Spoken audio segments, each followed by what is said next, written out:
सर्वत्र महाशिवरात्री उत्साहात साजरी होत असून संपूर्ण नवी मुंबई शहरातील भोळेशंकर महादेवाच्या मंदिरात रविवारी मध्यरात्रीपासूनच दर्शनासाठी भक्तांनी अलोट गर्दी केली होती। त्यामुळे या शहराला अक्षरशः जत्रेचे स्वरूप आले होते। वाशी, घणसोळी आणि पावणेश्वर या शिवमंदिरात शेकडो भाविकांनी शंकराच्या पिंडीवर दुधाचा, फुलांचा अभिषेक केला। पावणे गावातील 200 वर्षाचा इतिहास असलेले पांडवकालीन स्वयंभू शिवलिंग पंचक्रोशीत प्रसिद्ध जागृत मंदिर आहे। आकाश मंडप, पृथ्वी आसन अशा स्वरूपातील या स्वयंभू देवस्थानाला 1918 साली पावणे गावातील दानशूर व्यक्तिमत्व म्हणून परिचित असलेल्या स्वर्गीय रामदास सदन पाटील यांनी या भव्य मंदिरासाठी जमीन दान केली आहे। त्यांच्या तिसऱ्या पिढीतील वारस असलेल्या या पावणे गावचे सरपंच हब रामदास नारायण पाटील यांनी गावाच्या ग्रामस्थांच्या आर्थिक सहकार्याने मंदिराचा जीर्णोद्धार करण्यात आला।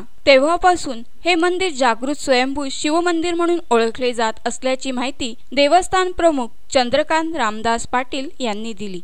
मी चंद्रकांत रामदास पाटील, अध्यक्ष पावणेश्वर देवस्थानचं।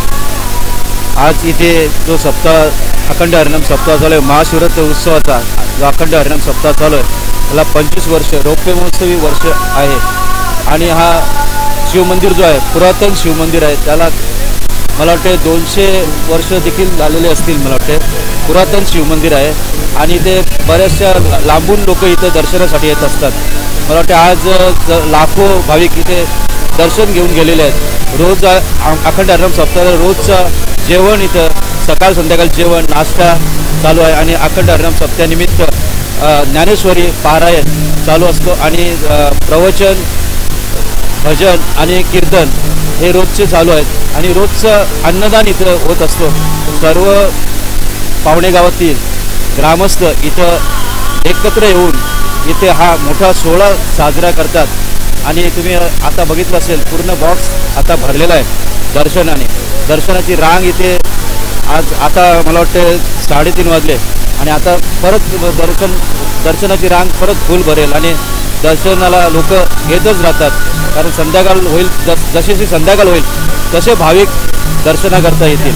वाशी सेक्टर 7 येथील स्वयंभू श्री जागृतेश्वर शिवमंदिराला पण धार्मिक बाबतीत फार मोठा इतिहास आहे। या मंदिराच्या आवारात कुर्मदेवता श्री गणपती, श्री रामकृष्ण, श्रीराम, लक्ष्मण, सीता आणि हनुमान यांच्या सुबक मूर्ती आहेत। दरवर्षी महाशिवरात्रीला येथे यात्रेसारखी भाविकांची गर्दी होत असते, अशी माहिती नवी मुंबई भूषण रामभाऊ पाटील यांनी दिली। कुणाला किती वर्ष झाले माहित नाही, त्याच्यामध्ये हे फार पुरातन मंदिर आणि हे शिवलिंग जे आहे हे स्वयंभू शिवलिंग आहे आणि इथे जे आहे आज महाशिवरात्री उत्सव जो आहे, महाशिवरात्री उत्सव इथे 46 वर्ष झाली तेव्हापासून महाशिवरात्री उत्सव इथे सुरू आहे आणि तो ग्रामस्थांच्या वतीने, वाशी ग्रामस्थ त्यांच्या वतीने होतोय। तर सकाळी 5 ते 6 काकडा, सकाळी 7:30 ते 12:30 वाजता ज्ञानेश्वरी पारायण, त्याच्यानंतर दुपारी संगीत भजन, त्याच्यानंतर संध्याकाळी 4 ते 5 प्रवचन असतो, त्याच्यानंतर 5 ते 6:30 अखंड हरिनाम सप्ताहामध्ये जे आहे आमच्या गावातील जागृतेश्वर हरिपाठ मंडळ तसेच गावदेवी प्रासादिक हरिपाठ मंडळ यांचा कार्यक्रम होत असतो। त्याच्यानंतर रात्र 8 ते 10 मान्यवरांचे कीर्तन होतात। आळंदी, पंढरपूर, नगर जिल्हा, सांगली, सातारा इथून नामवंत कीर्तनकार बोलावून त्यांचं कीर्तन होत असतो। आणि सकाळी जे आहे एका वाशी गावातील आमचे दानशूर जे भाविक आहेत त्यांच्या वतीने जवळजवळ 300 भाविकांना फराळाची सोय असते। त्याच्यानंतर दुपारचं जे त्यांची पंगत असते ते दुसरा भाविक असतो, तो जवळजवळ 1000-1200 माणसांची त्यांची पंगत असते।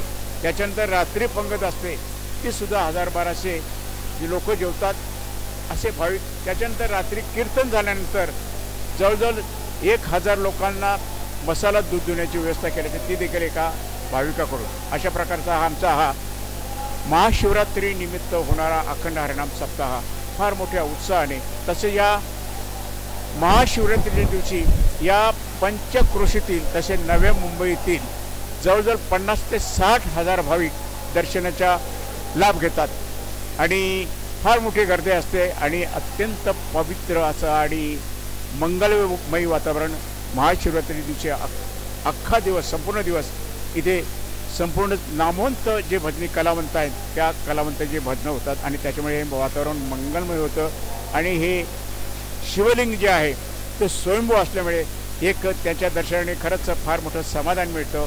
अशा प्रकारे ही भाविक भक्त येऊन या मंदिरामध्ये आणि हे मंदिर जे आहे ग्रामस्थांच्या वतीने हे भव्य दिव्य असं एक नावारूपाला आलं मंदिर आहे। या पंचक्रोशीमध्ये अशा प्रकारचं मंदिर अजूनपर्यंत झालेलं नाही। अशा प्रकारचं मंदिराचं लौकिक आहे आणि याचा इथे फार मोठ्या संख्येने काही भाविक किंवा काही पर्यटकसुद्धा सुंदर झाडे आहे बगीचे आहे त्याच्यामुळे इथे भाविकसुद्धा पर्यटन म्हणून दर्शन घेतल्यानंतर फेरफटका मारण्यासाठी किंवा आबालवृद्ध आहेत ते देखील संध्याकाळी विसावा घेण्यासाठी येतात आणि या मंगलमय आणि या पवित्र वातावरणामध्ये येऊन मन प्रसन्न होतं अशा प्रकारची भावना व्यक्त करतात। घनसोळी गावात श्री भोळे शंकराचे भव्य असे मंदिर आहे। पूर्वी 95 गावचे भाविक या मंदिरात दर्शनासाठी येत असत। आता नवी मुंबई महापालिका स्थापन झाल्यापासून या मंदिरात 29 गावचे भाविक मात्र शिवरात्रीला गावात मुळाबालांसह दर्शनासाठी येतात। चिंतामण म्हात्रे यांच्या तिसऱ्या पिढीतील त्यांच्या स्नुषा हब भीमाबाई नामदेव म्हात्रे आणि चिंतामण म्हात्रे यांचे वारस आणि म्हात्रे कुटुंबीय या मंदिराचा कारभार सांभाळत आहेत। सलग 8 दिवस अखंड हरिनाम सप्ताह भजन आणि कीर्तनाचे कार्यक्रम केले जातात। अगदी भाविकांनी पहाटेपासूनच महादेवाच्या मंदिराबाहेर दर्शनासाठी रांगा लावल्या होत्या। हे आमचं घनसोळी गावातलं मंदिर आहे।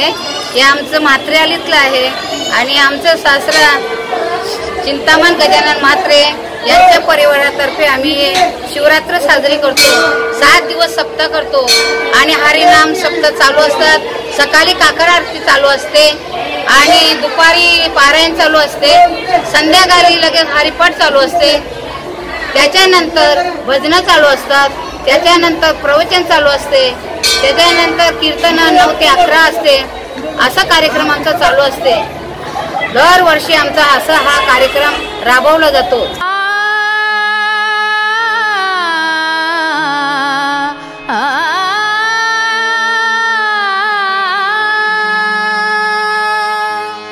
नाम तुझे बर्वेगा शंकरा, नाम तुझे बर्वेगा शंकरा, नाम तुझे बर्वेगा शंकरा, नाम तुझे बर्वेगा शंकरा, नाम तुझे बर्वेगा शंकरा।